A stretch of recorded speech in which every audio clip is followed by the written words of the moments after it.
Hello everyone. The National Assembly Speaker Nosiviwe Mapisa Nqakula has denied reports that she has been arrested on Friday. She said she was at her home with her family after she filed an urgent court application challenging the search operation at her house.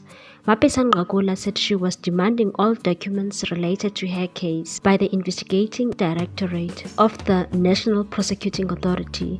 The ID conducted a raid at her house in Bruma this week, but speculation was rife on Friday that she was going to be arrested for corruption. Various media outlets, including SABC News, ENCA, and Newsroom Africa, reported that she was arrested after she handed herself over the police. However, Mike Ramachoma from the office of the Speaker said Mapisa Nqakula has not been arrested and said, "We can confirm that the Speaker and her family are at home and that she has had no interaction with the NPA ID since the search and seizure operation at her house on March 19.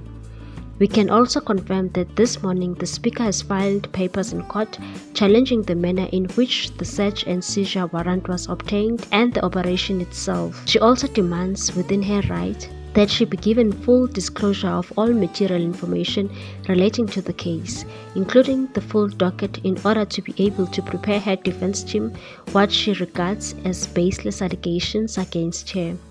In her papers, the Speaker urges the NPA to provide to her the details of the case against her, as this seems to have already been given to the media, subjecting her to a trial by the media without any means to defend herself against these public allegations.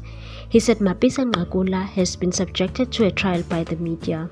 He said the Speaker was on special leave. She communicated this decision to the Secretary to Parliament, Xolile George, and President Cyril Ramaphosa.